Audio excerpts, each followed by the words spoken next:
What is good, everybody, man? Welcome into the Blue Bloods. Welcome, the Coach's Corner edition, the day before Thanksgiving, man. Me and Coach had to move it up a day. Obviously, listen, man, me and him going to be full stomachs, probably watching some college NFL football tomorrow night. Not looking forward to doing the live stream tomorrow, man. Get to spend some time with the family. So, man, Coach, how we feeling, man? Man, feeling good, man. First day, travel, left campus, made to the house. Actually got a workout, got that in because I know what's coming tomorrow. So, feeling pretty good, man. Feeling pretty good. How about yourself there, brother? I'm feeling good, man. It's gonna be listen, Thanksgiving is one of my favorite holidays. Listen, as a former O lineman, does it come any surprise that Thanksgiving's like one of the top holidays for guys who played offensive line? In the spirit of Thanksgiving, Coach, I got to ask two questions because there's been a big debate. Do you fast before Thanksgiving, the day before, or like do you not eat dinner the night before just to get ready for what's coming on Thursday? Absolutely not. Absolutely not. Tonight will be I don't want to say trial by error, but will be a taste test, big taste test going on tonight. And tomorrow will be a constant all day event. Well, I'll put it that way. Couple houses to hit, and I'm a dressing guy. I'm a dressing guy. Not big on that. That was my next question for you, is like, what are the three like necessities for like a good Thanksgiving for you? Like if you only could get three things to have on the table, what are you picking? I'm simple, but like I just said, I'm a dressing guy. Got to have that. Um, Cranberry sauce. Don't judge me. Um, I don't know why, but cutting that off, man, having that cranberry sauce right there is really good. And I've become a fan of fried turkey, turkey wings. So I put that there, turkey wings slash uh, potato pie. So Uh, dressing, cranberry sauce slash potato pie, fried turkey wing. That's me. See, I can get behind the fried. I'm not a big turkey fan, but if it's Nah. gonna be there, it's got to be fried. Like Oh I'm yeah. not a big fan of any other. It's just too. I don't know. I just can't get behind it. And Dry, it's not. It's dry leftovers because like Thanksgiving's a big leftover holiday. I right? can't eat leftover turkey. I'm good on all No. that. You can have it, but a ham's got to be there. Man. I'm a big ham guy, Okay. especially because like listen, my grandmother's Cuban, so she has like a special like basting thing she puts on it. Man, I'm talking about bomb pineapple base. That thing hits different. Okay. So Um, that was my next question. Are you taking the pineapples off? Are you that guy? No, I mean I'll leave it on there. I probably won't eat them, but like I just Ah, got to cut a piece off, and I like the juice though. The juice is you got to have the juice with it because it. okay. I'm telling you, it hits different. And then, listen, I'll say this: homemade mac and cheese. Don't make it out of the box. Don't give me no Velveeta or like Stouffer's. Homemade mac and cheese is a necessity around, at least in my house.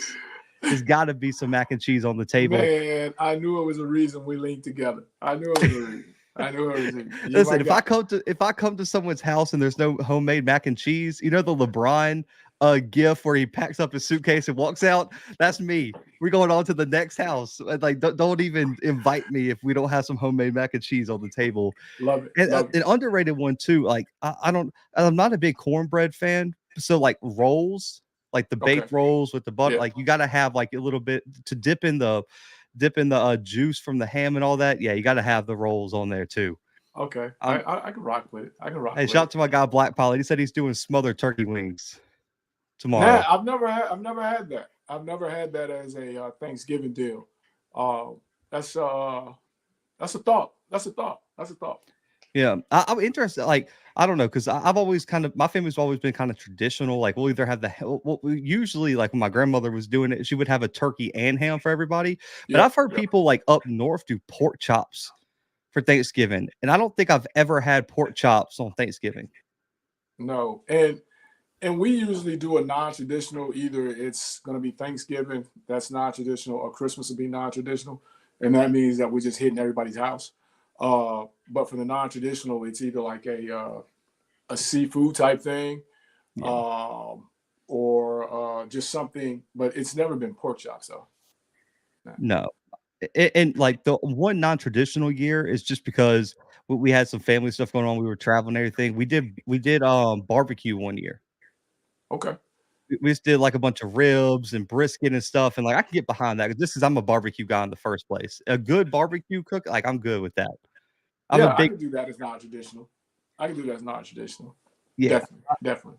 I can see that. But coach, man, we have a lot to talk about, man. We went on a 6-minute Thanksgiving tangent there, but man, big weekend. We got the Turkey Day Classic tomorrow. Tuskegee at Alabama State. Alabama State's a 30-point favorite. We're gonna get into that. That's a mean point spread for that Tuskegee game. Chattanooga, Austin Peay win the playoffs. Drake at North Dakota State. Duquesne, Youngstown, Gardner Webb, Mercer. I mean, the list goes on and on. We got the Bayou Classic on Saturday. Southern Grambling Coach a .5 favorite for the Tigers against the Jaguars in that one. So I mean, that's pretty much a pick 'em. But when looking at everything, man, what are your biggest storylines entering the first round of the playoffs in the final week of the HBCU regular season? So Bayou, I'm interested to see if SU shows up. So that'll be interesting to see. Uh, with some things that have happened in the transfer portal, it'll be interesting to see what if Alabama State's even interested in the Turkey Day Classic, with some of that stuff that's happened there, and then Gardner Webb. A couple kids have jumped on them, and so just which teams are going to be able to show up for the games that they have slated, man. And some of these things I'm just, kind of blindsided by. The Turkey Day Classic's one day away. Was it that bad that you had to dip, this early? You're about to enter the playoffs. Was it that bad that you just said, you know what? I don't even want to deal with it. I'm out. So just to see what those teams look like, man, when they hit the field tomorrow. Yeah, someone in the chat, real quick. I know that's just way off topic for my answer. So, my guy Charlie said elk roast. Elk roast. I don't know if He's I've up in ever had Montana, elk. so they got access to elk. I don't know where even to buy elk in Mobile, Alabama. So I think that's a Montana thing. I was gonna say, what does elk taste like? I don't know. So when I went to Montana for the playoff game last year, I tried a bison burger. Yeah, you told Like me about that. I had some bison sliders. Gas. I'm talking about those were so good. I would recommend that. Now I want to try a bison steak next time I'm up there, like because that was next on the list. But it was snowing, and after the game, I was like, not going back out. It's too damn cold. I'm going to the house. I'll get something at the hotel. But I mean, storylines for me, I think. How does Southern play with an interim head coach? Obviously, you make the change with Dooley. Do we see any changes in terms of depth chart wise? Is this a game where you put the young guys out there and see what they can do going into next season, or do you let the seniors go out on their shield? That's a big question for me. And then also with Grambling, if Hugh Jackson wins this game, I don't think it fully pulls him off the hot seat for next year because they really underperformed this year. But if you lose this game to an interim head coach with how Southern's kind of trending downwards, what level is that seat on going into next season? Oh, that's on 100. I mean, I would imagine because this year, I mean, the word around Grambling when I went down there for the spring game was, I mean, they thought they had enough talent to win the SWAC this year, and they fell well short of that goal. So I think that might be a must win for Hugh Jackson just to give him some positive momentum. And if they lose, I mean, you've just brought in a new OC because offense was your problem last year. I got a feeling change is going to be coming on the other side of the ball with how poorly that defense played, especially against good competition. Another big storyline we're going to talk about is our game of the week, probably for the first round. North Carolina Central's looking to make history, coach. The first HBCU to possibly win a game in the postseason since Tennessee State almost 10 years ago. I mean, that's a long time, and it was over a Pioneer League team, no scholarship. So this would by far be one of the biggest HBCU wins in the playoffs since probably the 90s? At least, yeah. At least back when like Tennessee State got a few wins back in the 90s. But for a MEAC team, I'm trying to think. Someone in the chat will let me know. I want to say Bethune-Cookman got a win in the playoffs, like Yeah, early I think 2000s with ish. Coach Wyatt. Yeah, I want to say so. I don't remember who it was over, but I know they did. And then another one. This is just a way off storyline. Devron Harper transferred to Mercer from Gardner Webb. He helps lead Mercer to the first ever playoff appearance. They get to host Gardner Webb this weekend. The emotions have to be running high for that young man. And then also, what does Mercer play like, Coach? You know what it is to try to manage emotion of some of these student athletes. First ever playoff appearance. You finally broke through. You're hosting a game. You have added emotions for one of your star players playing his former school. How do you manage that emotion as you approach kickoff and not enter the game too high where you just kind of play yourself out of the game because Gardner Webb's good enough to beat you? Right. And that's the trick. You don't want to be sky high, but you don't want to turn them all the way down to where uh, they're a little too low. The thing is going to be staying even keel and understanding that you've got to have total control of that first 5 to 8 minutes in that first quarter, and then everything else settles down and becomes a football game. If you go out there that first kickoff, uh, Lord forbid it goes to the house. Now you've really, got to get settled back in, get your team under control. But I always say games like this, you've got to handle that first to 8 minutes, and then it becomes a football game. But if those first 5 to 8 minutes, you look up and you're down 10 points, it could be a long night for you. A la us versus a school up the road. We go up 14 really, really quick. They never recover. But, again, you've got to make sure that, your kids understand that, those guys are practice as well. We just can't come out doing stupid things because we're just so high, so emotional or whatever. And we forget the things that got us to this point. And if they just concentrate on getting Ty the ball, they'll be okay. It's a good matchup for him. We're going to talk about that soon. But Coach, let's not waste any time. Game of the week in the first round for I think for both of us. North Carolina Central traveling to Richmond for a huge first round matchup. Coach, Richmond is a 5-point favorite over Central, over under set at 58.5, according to our guys over at FCS Reddit. Coach, what are you looking for in this game? And do you think Central can get it done on the road against Richmond and set up, I think, a amazing stylistic matchup with Albany a week later? I think they can. But it's going to be it's one question mark for me. Going back to last year's Celebration Bowl, QB1 was hurt, had some things taken care of, but had time to get himself back together. How serious was that hand injury? And has it been enough time for him to fully recover and get back to who he is? That's my biggest question mark, because I think if he is anywhere near 100%, Coach Oliver, congratulations on being named Coach of the Year at MEAC. I think gets those guys ready to play. And I think they understand that, we can set history right here if we handle our business. So the big question mark for me is the quarterback. And if he's good, I take the points and I ride with Central. Yeah, the big test too, because shout out to Timothy, man. I don't know if everyone's got to read his breakdown, Coach. I think he probably had the most in-depth breakdown I've ever seen of the playoffs. I think he had like high-level analytics for all 24 teams, ranked them all. It was a behemoth of an article. But an interesting matchup that kind of got pointed out in the stats was Richmond's allowed a lot of explosive plays. That's a terrible recipe against the Central offense with all those playmakers, especially with Davius Richard coming in, kind of looking to make his statement. An interesting thing, though, is Central's weakness has been the run. That Howard loss, they could not stop the run. Yep. And Richmond struggled early in the season to establish the run. I mean, under 100 against Morgan, obviously Michigan State under 100, but they struggled to run against Hampton, struggled to run against Maine. But since they've kind of made some changes in terms of the starters, they've went for 100 in 5 consecutive games, including 235 and 3 touchdowns against Elon 2 weeks ago. And they almost hit 200, Coach, against that William and Mary front seven, which has played really lights tough out this year against the run. So if you're Richmond, the key to me, Savion Smith, Milan Howard, those running backs have to have a big game. Like, I think if Richmond can get to that about 150 mark against Central and kind of take that juice away from that Central offense, that really and truly gives them a huge advantage, especially at home. The quarterback change has been massive for Richmond.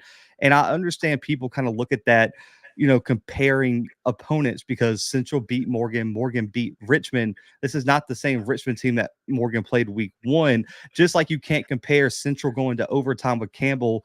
Richmond beat Campbell by like 35 points. So the common Yeah. opponent thing I don't think works in this matchup. Richmond's a much different team, but I do feel like Trey Oliver is going to have his team fired up. It's just going to come down to how well Davius plays. That's what it's been all year long for them. If Davius plays well, Central rolls offensively. And then for Richmond, if you don't establish the run, that's going to be a big thing. And does Central's front seven show up? Coach, we've seen moments this year where Central's front seven has gotten pressure, has played in the backfield, has stood up against the line of scrimmage. Richmond's got an All-American left tackle. They got some big offensive linemen up front. They cannot let Richmond win the line of scrimmage battle this Saturday. The Central team defensively that needs to show up is that team that played South Carolina State. If that team that played them defensively shows up, they have more than enough to get it done. Now, if that defensive team that showed up versus Hamp with that 50-point deal, they're going to be in trouble. So, it's one of those deals where whichever defensive team shows up, and again, if the quarterback is healthy, is going to give them the opportunity. And I know they've talked about the moment. I don't think the moment will be too big for them. I think they will capitalize on the moment just because of the history aspect that's attached to it. So, I'm hoping that those guys can show up, at least make it interesting, and pull off the upset for the masses. Yeah, I think a player to watch. So, and I said it like what was it, Monday night on Scotty's show. I came on there and gave a brief preview of this. Tristan Wheeler, All-American linebacker, over 100+ tackles. Coach, I compare him. He's like their Bubba.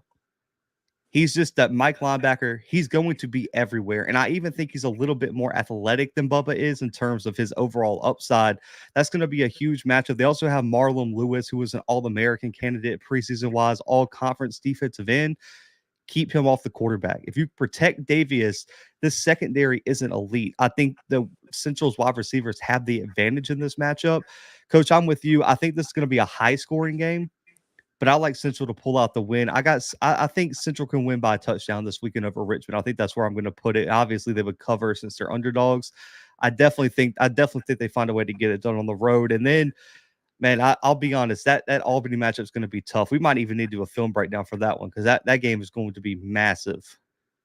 Hey, and that's going to put you in a bind, man. I know my two teams you've been hollering bandwagons all year. Oh man, and it's going to be crazy. Shout out to Mr. Body Man. Happy Thanksgiving to you and your family, man. And shout out to Dustin as well. Coach, let's move here. Chattanooga at Austin Peay. The line is a little bit higher than I expected, Coach. 8.5 for the Govs as the favorite over Chattanooga. 57.5 over and under. Coach, do you think Austin Peay can get it done like that at home, or do you think Chattanooga is going to give them a little bit more than they're asking for this weekend? I think Chattanooga gives them a little bit more. Defensively, I think they have enough in the box to put pressure on what Austin Peay wants to do. When you say that spread, I mean I'm a little surprised as well because this is crunch time. So you've got to think that everybody's going to show up with their best. And I think Chattanooga has an opportunity to prove something that they belong in here. I just, Austin Peay to me has kind of been up and down offensively. They can be really explosive, but then they can also give you a 14-point game. So, I think if Chattanooga can keep them under control, put enough pressure, and just kind of slow it up, I think they have an opportunity, man. I really do. I think Chattanooga would match up so much better if Aleem Ford didn't suffer that season-ending injury. I mean, that was an all-conference guy. I think he was a school leader in rushing yards coming into this one. this is going to come down to whether that wide receiving core can go make plays against a really good Austin Peay secondary. Jamoy Mays, Javin Watley, two all-conference guys, probably going to make a push for All-American this year. Can play. Dynamic duo on the Can outside. play. I mean, heck, if I'm not mistaken, it was Watley or Mays that put up 4 or 5 touchdowns against Western Carolina in that game. Play. I mean, went insane. So Chase has to have a big game now. He's struggled at times with inconsistency with turnovers. If you start turning the football over against Austin Peay, they can turn this game into something ugly. And then also Mike DeLelio for Austin Peay's having a ridiculous season, over 3,000 yards, 27 touchdowns. They got some weapons as well. Coach, they got 3 wide receivers over the 600-yard mark this year. And then also on top of that, Jevin Jackson's run for almost 1,200 yards this year. So they're extremely balanced offensively. Yep. So if you're Chattanooga, you got to take something away. Are you going to focus on Jackson in that rushing attack? Or are you going to take away DeLelio in that passing attack? Based on how Austin Peay's played this year, it looks like the rushing game is key. Last week, Coach, they only escaped by 2 against Central Arkansas. They were held to under 90 yards rushing. It seemed to really kind of take the juice out of that offense when you took the run game away, and it kind of made them one-dimensional. I'm just interested to see if Chattanooga has enough up front to do that. I think they have enough up front in the box to do that. And I think that's the one thing that you've got to do because, the 50-50 ball gives the defense an opportunity. But turning around and handing that thing to a guy and he just continuously shoving it down your throat, that's a problem. I think they've got to get that run game going side to side. They can't let it get it going downhill. If they get it going downhill, that's going to be a problem for them. But I think they come in and pull off the upset. I really do. They got guys on the outside, like you said, that can be interchangeable, go inside and out. And I just think they should be under the philosophy, you're on the road, you're the underdog. Man, let's throw this thing 40 times a game and see what happens. And if they do that with those 2 guys that they have an opportunity. And that's the receiver and me coming out, no doubt about it. But give those 2 guys an opportunity to win the game for you. I think your odds go up a lot higher to win the game, putting the ball in those 2 guys' vicinity. I think this is going to be one of the closer games of the week. I'm interested. That spread kind of confuses me a little bit, but Chattanooga, Coach, has not won a game since October 28th.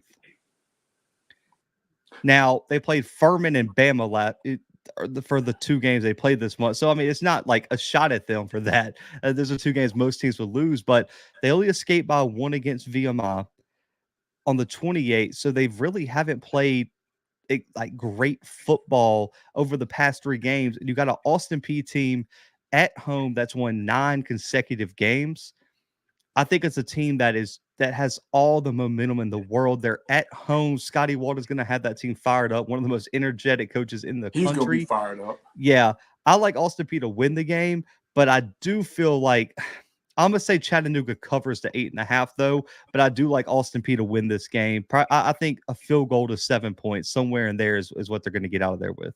Oh, so we're on the opposite side early. Okay. I like it. Well, I forgot to mention, Coach. So going into the postseason, let me update people on the pick'em stats. You got me by a game. We both went 6-5 last week. It was not a great week for either of us last week and on the show picks, but you're at 71-31. I got 70-32. I do listen, Coach, you kind of gave me the win on Superdog picks. I'm not going to lie, because y'all's outright win over Jackson really kind of put me over the top, being 12-point dogs. So I got 3 outright wins for 33 points. You got 3 outright wins for 27, but it was a good week for us, Coach. NAU won and UCA covered. Morgan covered for me, and you guys won against Jackson. So it was a good week, man. We went 2-0 on our Superdog picks last week. I gave you some good inside information, man. Insider pick on that right that Jackson game. Yeah, I gave you some good inside information. Well, he said it doesn't count. He had insider trading. Coach, the last 2 games we'll kind of preview in depth before we just hit the pick'ems. Mercer, Gardner Webb. Gardner Webb's traveling to Mercer. This is a close spread, Coach. 3.5 point favorites for Mercer. Over under 57. Do the Bears win the first ever FCS playoff game in school history? Or does Trey Lamb and the Running Bulldogs come in there and spoil their FCS playoff, showcase? I think that bad man TJ, I think they get it to him enough. Gardner Webb, great season. Gardner Webb, great season. But I think it ends here. Team's gonna be fired up at home. First one, like we talked about earlier, just keep the emotions where they need to be. Handle that first 5 to 10 minutes, first 5 to 8 minutes in that first quarter, and I think Mercer comes out. If Mercer plays the ball game where they're actually trying to throw the rock, not slow it down, when they play wide open, they're tough to beat. They're tough to beat. Yeah. Coach, you mentioned that bad man Ty James coming into this game. Gardner Webb ranks 87th in the FCS in pass defense right now. That ain't good for them. If we make it if we just force feed it to TJ, that's not good for them. Or even Devron Harper against his former team. I think he's going to be wanting to, make a point. Last year they did such a good job getting Devron Harper the ball in like a variety of ways, whether it's the jet sweep, screen, putting them in the backfield. That I just feel like they've kind of missed the mark on that. Like 50 catches seems so low for Devron Harper. He should be touching him, and Ty should both be getting way more. Coach, Ty's got 54 catches this year and still got over 1,000 yards. That's crazy. He should be no less than 80 catches. They should be getting him the ball. And Devron Harper to only be at 50 catches is insane.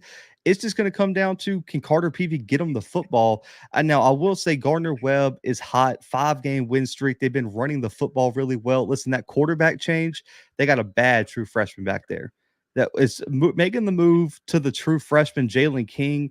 Almost 1,000 yards passing, 10 touchdowns, 5 picks, has really opened up the Yeah, man, it really opened up the offense. Nari Gaither, Jaden Brown, been dynamic as running backs. Both of those guys up over 600 yards. But the difference for me is Mercer's defense, I think, is better suited to stop that. They're only allowing about 100 yards a game on the ground. They've been really efficient. Listen, Lance Wise has been I don't want to take too much credit. I had him as a preseason All-American, and now he's a finalist for the Buck Buchanan. Lance Wise is having a career year as a safety. He kind of plays that Kenny Gallup role where he can be dynamic in coverage, but can come down the box and lay the boom on somebody. So I think Mercer gets it done, Coach, at home. As much as I am worried about the emotion of it all being a little bit too much early, I still think that's almost going to be good for them because they're going to come out and want to make a statement. I think they're a bad matchup for Gardner Webb in terms of what they do. I like Mercer to win. What did I say the spread was? 3.5. I'll have Mercer covering the 3.5 point spread this weekend over Gardner Webb. Yeah, I'm gonna take that one. I'm gonna take that one, and Mercer should have as much fun as they possibly can and enjoy it because that next one is over. Yeah, Mercer's not going into Brookings to win that game. No, that's sightsee. Allow those kids to have a great vacation. Let them see some stuff they had never seen before. Go play the game. Give it your all. Come on back. Hey, you made the playoffs.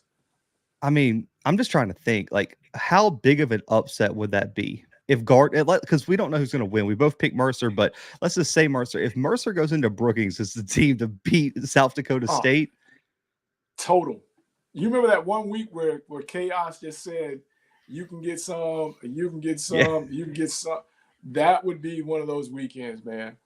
That would be one of those weekends. Not taking anything away from them, but that team that's sitting in the wings waiting for the winner of that game, they're a little different. They're a little different. I'm with you. And like you said, it's no disrespect to Mercer. I think it's more of a testament to how good we both think South Dakota State is, more so than what we think of Mercer, because we've both been really high on those guys. But I mean, that might be a bigger upset than even what we saw with Furman and Wofford last week. I mean, that would be rivaling like the biggest upset of the year, which is insane to think about in the playoffs. But Coach, the final game before we jump into the Bayou Classic and pick 'em games, Sacramento State at North Dakota, a very interesting stylistic matchup, I feel like. But coming into this game, Coach, North Dakota is 5.5 point favorites over the Hornets, over under 59. Coach, an interesting tidbit here. Reportedly, North Dakota bid $100,000 to host this game. Wow. So they must think home field advantage is important. Ain't no doubt. Do the Fighting Hogs get it done in the Hilarious Center and make good on the $100,000 bid to host a playoff game? Man, can you imagine how bitter those folks would be if they put $100K up and came up with an L? But that's not going to happen. They're catching a Sac State team. I think that's on a downward spiral for whatever reason, and I just don't think they catch their footing there versus North Dakota. Again, they started hot, and then about 3 weeks ago, 4 weeks ago, they just kind of went on this downward thing, and they just haven't been able to find their way out.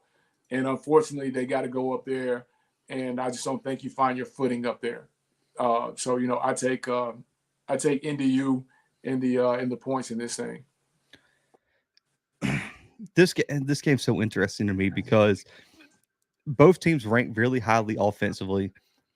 They're two of the lower rated defenses in the playoffs. And Timothy pointed out a really interesting stat. North Dakota has scored on almost 80% of red zone trips. That's scored a touchdown. That's big. That's a high clip. That's big. I mean, because Coach, it's because really and truly people look at red zone percentage and just kind of take it like, did you get points? It's different when you can play when you get touchdowns compared to field goals. Oh, when you get down there and you're coming away with touchdowns instead of field goals, I mean, that's a win. Now, for defense, if we can get down there and we can hold you to 3, that's a win for the defense because, again, of course, simple mathematics, 6 is more than 3, but that's a momentum. That's a mental deal. That's like, every time they touch the 20, now as a defensive coordinator, you're thinking, how do we keep them from getting 7? How do we keep them from getting 7? Because like you said, that clip that they're getting, that's video game like. That's video game like. You as a coach, you hope to be 60, middle 60s, 70% touchdowns, not counting threes. You want to be in that, but to come out of that thing in the 80s, that's impressive. That's impressive.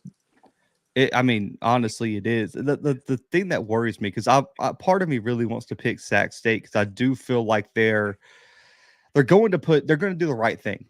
The reason why they benched Caden Bennett, I don't know. Why do you bench your starting quarterback when he's playing well? I still don't understand it. And you put in a true freshman who doesn't even play well in the first place, and you cost yourself the UC Davis game. I don't understand it. The thing that scares me with them, though, is one, they don't play well against the run, and you're going to have a North Dakota team that's going to look to run the ball 60 times. And then they struggled last week so much to run the football against a UC Davis team that has talent in the front 7, but they're not elite. But they were held to 27 rushing yards. You can't have that output and be bad at stopping the other team from running the football. Especially when that's your bread and butter. When that's what you want to do, you can't do that. You can't have that output. No, I mean, Coach, in 3 of their last 5 games, they've allowed 3 or more touchdowns. In 2 of those 5 games, they've allowed over 300 yards rushing. Yeah, it's not a good recipe. Not a good recipe. Listen, I think if you're North Dakota, you run the football, give Gavin the ball 1,000,000 times, give Isaiah Smith the ball 1,000,000 times, Luke Skona the ball 1,000,000 times.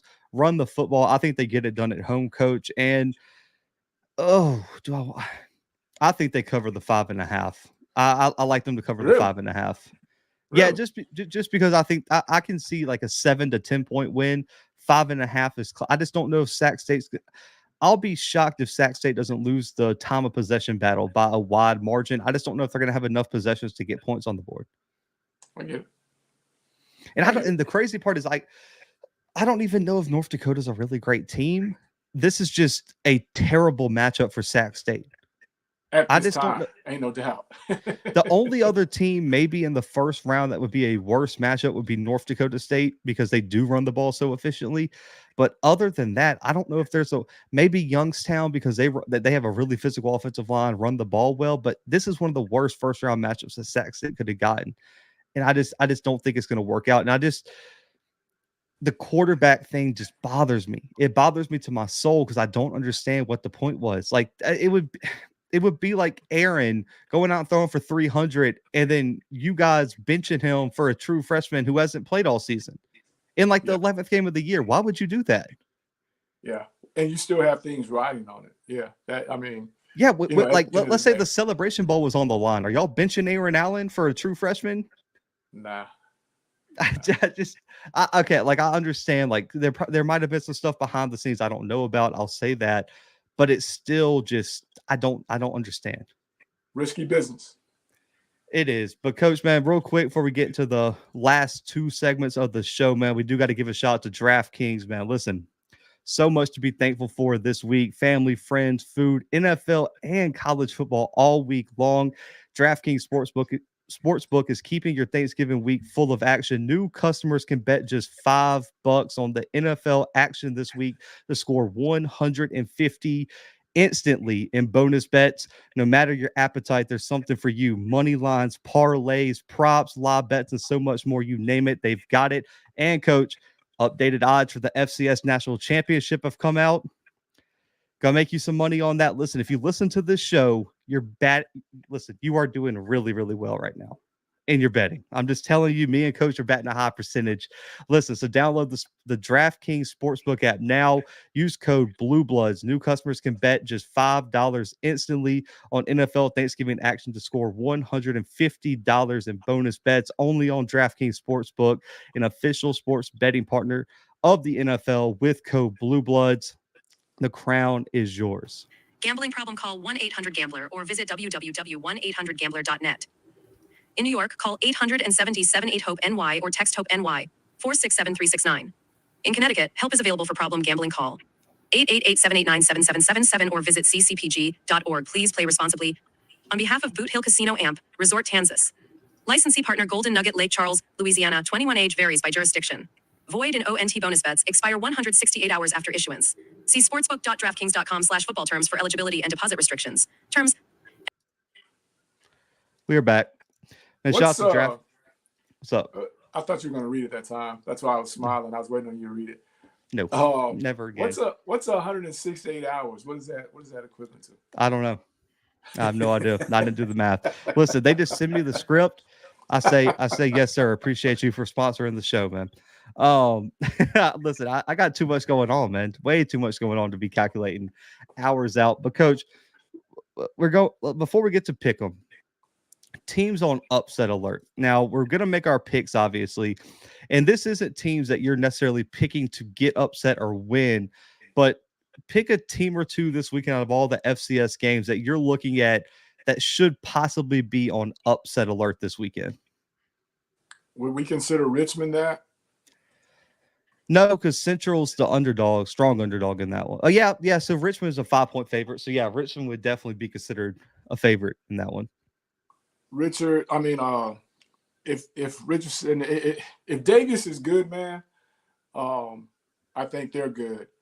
I just don't, you know how we are about injuries, man, and it's on it, you know. So again, he's good. I think they're good. And I think, you know, Delaware, they've shown the ability to play really good football, but they've also shown the ability to play really bad football. So just depending on what team shows up for them, I think they can pull something out as well. So those would be my two. Yeah, Delaware was my number one, just because of the uncertainty at quarterback. They've had some injuries, rotation over the past few weeks. Yarns not healthy at running back. They seem like they're kind of limping into the postseason. And I understand it's a Patriot League team with Lafayette traveling to Delaware. Like all your common sense says Delaware should win this game, even not at 100%. But Lafayette matches up really, really well with that team, especially with limiting explosive plays, getting to the quarterback. Their defensive line is elite. And if you have an inexperienced guy back there, a guy that's not 100% comfortable, they could force him into some mistakes. And then Jamar Curtis has been playing out of his mind right now. And Delaware doesn't have like a suffocating run defense right now. So I think Delaware definitely should be on upset alert. I do agree with you on the Richmond. I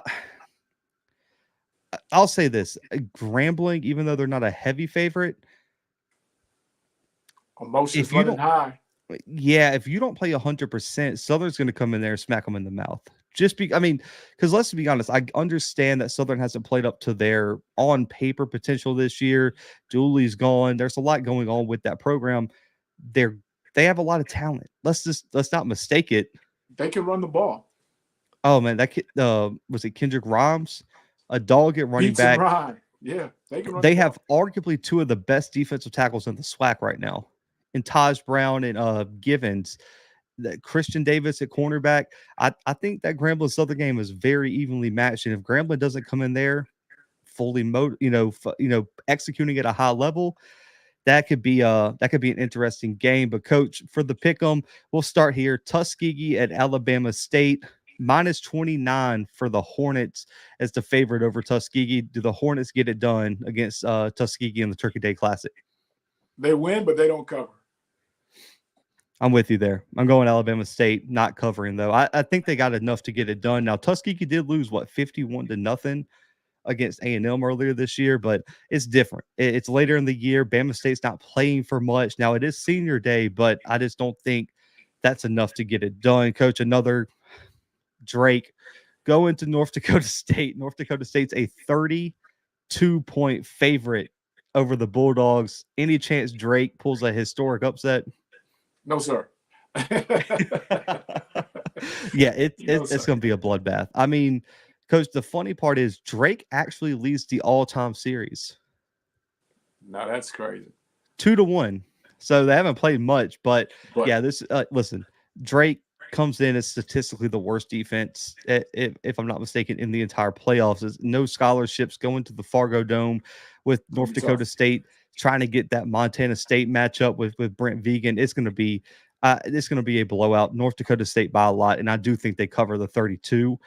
Coach, Duquesne at Youngstown State, 18.5-point favorites for the Penguins. Does Youngstown State get it done at home? Yeah, I'm not sure on the cover though, man. I just, again, that's another offense that can be explosive, but that's another offense that can be grinded out type thing. But I think they pull out the win, no doubt about it. Yeah, I mean, I just Duquesne has some talent, but they come in, coach, the number 23 rushing defense in the entire playoffs. Only one team is worse than them. And you got Tyshawn King, Dre Rushton coming in for Youngstown. I just think they're just gonna run the football straight down Duquesne's throat. Now, Duquesne's quarterback won the Conference Player of the Year, but he also threw 18 interceptions. I think Youngstown forces way too many turnovers. Coach, I'm opposite.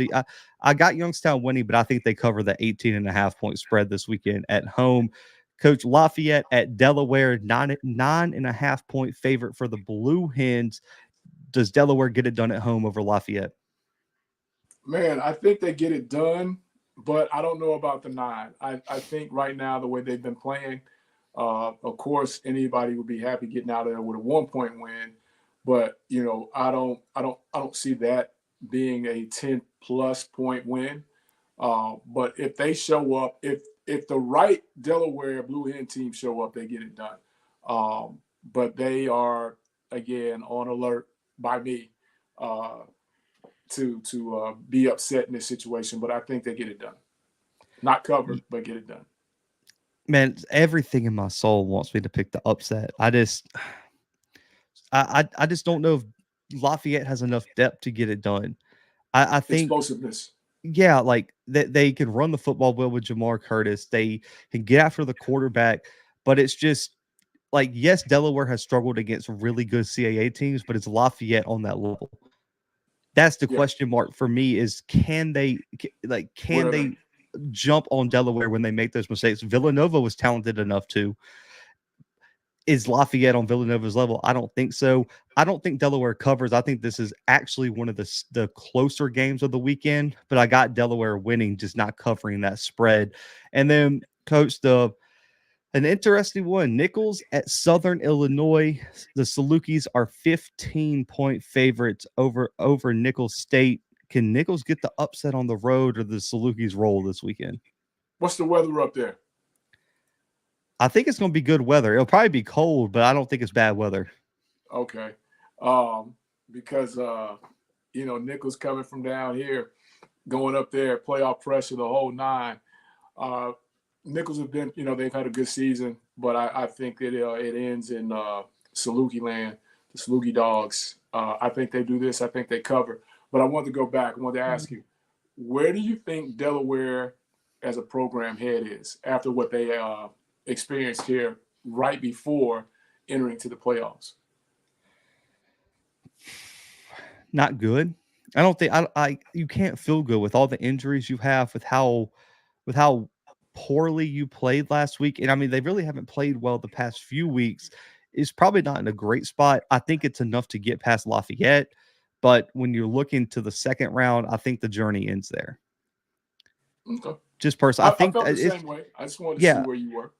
It's weird sometimes with these first round matchups, because you can have a team playing poorly that just gets a really good matchup in the first round, and they can get by. Like, I mean, Youngstown State was one of the last teams in. They get Duquesne, who is just not on a Missouri Valley level coming out of the NEC. They're going to get past that. But if you put Youngstown up against one of the top guys in the first round, I don't know if Youngstown can get to the second round. So the playoffs are so weird with all about matchups. Like Nichols, I don't think it's a bad team. They run the football really well. The question marks at quarterback, but their defensive actually played statistically really well, especially against decent competition. They actually played Sac State close there for a little bit. It's just I trust Southern Illinois to get it done at home. They've played much better at home than on the road. I think they're still a one and done team, but I like Southern Illinois to get it done. I don't think they cover though. I think it's going to be just under that. Give me Southern Illinois by 14, just under the point spread.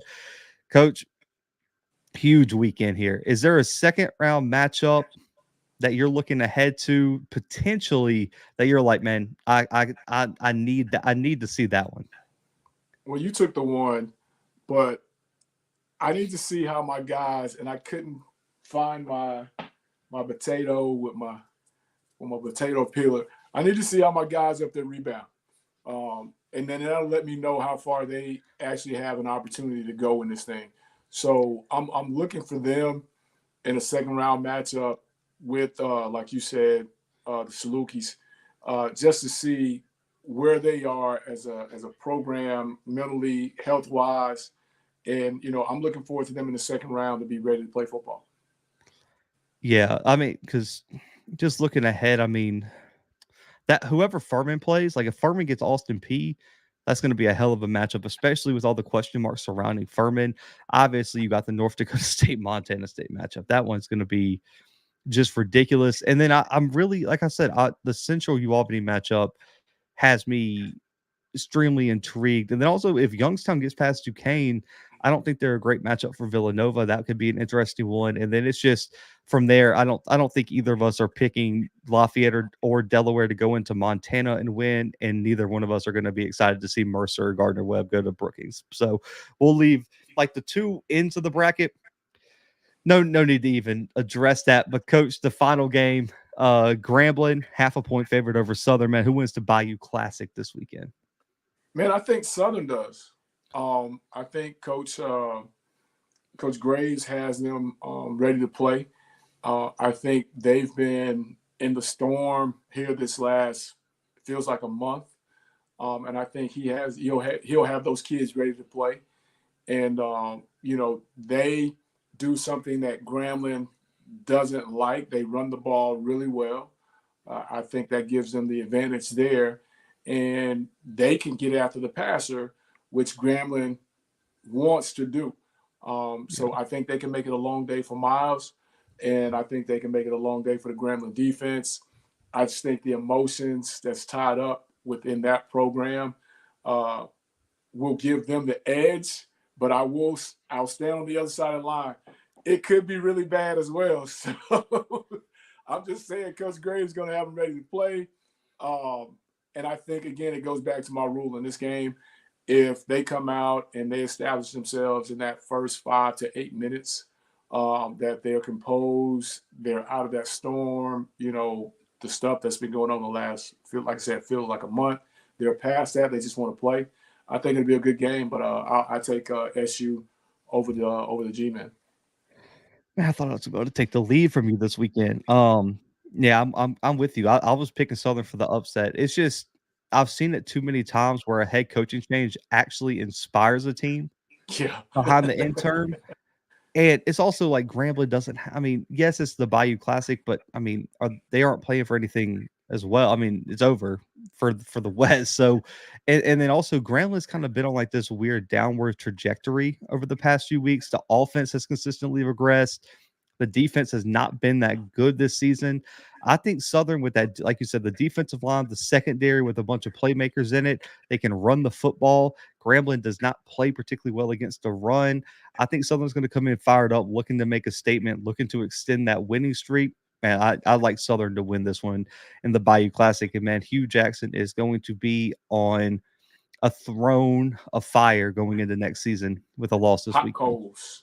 How they used to have that thing where you get your mind and you walk across those hot coals. Yeah, he's going to be doing that all off season. Ain't no doubt. Man, Coach, after this weekend, it shifts to the SWAC championship, second round of the playoffs. Man, it'll be a big weekend, man. So me and Coach will be back Monday. We'll get back with y'all on the time and all that kind of stuff as Coach will shift to recruiting next week. As man, listen, early signing days coming in a few weeks now. It's gonna be crazy. Oh man, and then also let's not forget the transfer portal officially opens next week, right? Which is going to make that first signing day crazy. If you guys think that it's been crazy now with grad guys kind of announcing their transfer, wait till the actual portal opens. It's going to be just pure chaos. Underclassmen are coming. Yes, the underclassmen are about to start declaring for the transfer portal. It's going to be insane. But guys, enjoy y'all's Thanksgiving, man. For me and Coach, we will catch y'all next week. Plenty of football to watch this week. I think it starts tonight, if I'm not mistaken. You got college NFL all throughout the week, man. Enjoy y'all's holidays with y'all's family. But for Coach Fred, for myself, for the Bluebloods FCS Football Central, we are out for right now.